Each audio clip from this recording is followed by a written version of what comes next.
एक ऐसा शख्स जिसने अल्लाह को ललकारा और दुनिया में अपने लिए एक नई जन्नत तामीर करवा ली। वो शख्स किस कौम से ताल्लुक रखता था और किस तरह उसने दुनिया में जन्नत बनाने का इरादा किया और अल्लाह ताला की जात को ललकारने जैसा बड़ा गुनाह कर बैठा, ये सब हम आपको इसी वीडियो में बताएंगे। तो वीडियो को आखिर तक जरूर देखें और इसे जरा भी मिस ना करें। एक ऐसी कौम जो अब तक दुनिया की सबसे ताकतवर और अजीम कौम थी, ये कौम थी कौम आद, जिनकी तरफ हजरत हूद अलैहिस्सलाम को नबी बनाकर भेजा गया था। लेकिन इस कौम ने हजरत हूद अलैहिस्सलाम को नबी मानने से इनकार कर दिया था, जिसकी वजह से इस कौम पर अजाब नाजिल किया गया और ये कौम तबाह बर्बाद हो गई। कौम आद इरम नामी बस्ती के रहने वाले थे। ये लोग बहुत ही लंबे कद और ताकत वाले थे। अपनी ताकत और लंबाई की वजह से इन लोगों ने पूरे यमन पर कब्जा कर लिया। उन पर कई बादशाहों ने हुकूमत की और इनमें दो बादशाह ऐसे आए जिनकी बादशाहत काफी अजीम थी। इनमें एक का नाम शदीद और दूसरे का नाम शद्दाद था। ये दोनों भाई थे और अपने जमाने में इन्होंने बेशुमार लश्कर और खजाने जमा किए थे। जब शदीद की मौत हुई तो पूरी हुकूमत शद्दाद को मिल गई। उसने कबीले के तमाम सरदारों को अपना फरमाबरदार बना लिया और इस तरह पूरा जुनूबी अरब इसकी मिल्कियत में शामिल हो गया। उसने अपनी हुकूमत को उरूज तक पहुंचा लिया और दूसरे मुल्कों के बादशाह भी उसके फरमाबरदार हो गए। अपनी इसी बादशाहत में वो इस कदर अंधा हो गया कि उसने खुदाई का दावा कर डाला। उस वक्त के आलिम और पैगंबरों के मानने वाले लोगों ने उसे काफी समझाया और उसे अजाब इलाही से डराया, लेकिन वो कहने लगा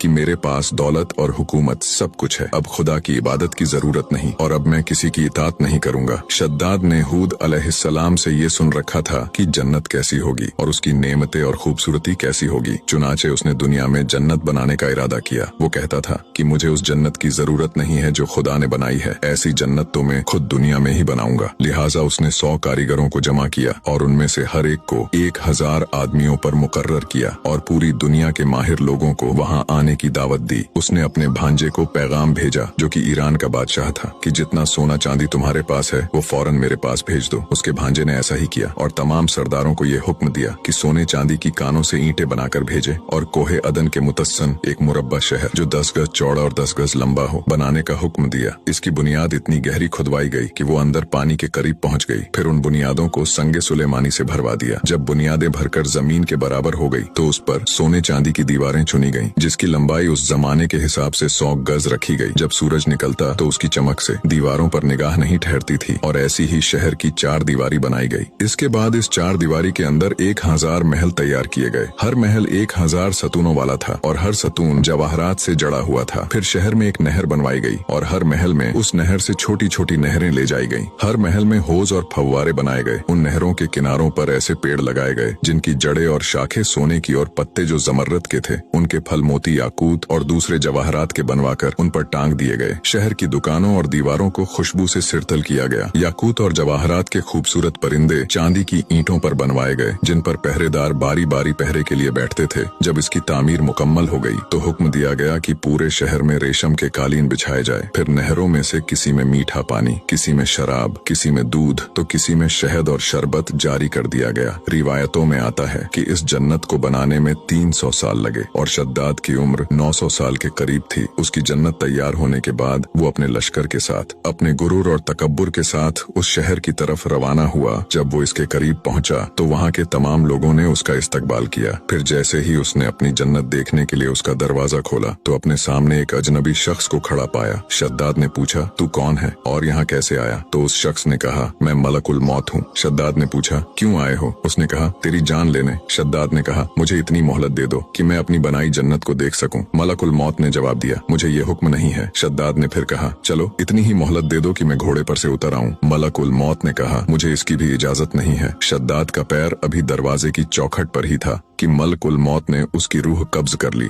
फिर हजरत जिब्राइल ने एक जोरदार चीख मारी जिसके बाद पूरा शहर अपने आलीशान महलों के साथ जमींदोज हो गया और इसका नामो निशान बाकी न रहा। रिवायतों में आता है कि शद्दाद और उसके लश्कर के हलाक होने के बाद वो शहर भी लोगों की नजरों से ओझल यानी गायब कर दिया गया। इसीलिए कभी भी अपने ऊपर किसी भी चीज का घमंड मत करना। अल्लाह ताला हमें हिदायत अता फरमाए, आमीन। वीडियो को लाइक शेयर करके हमें फॉलो जरूर करें।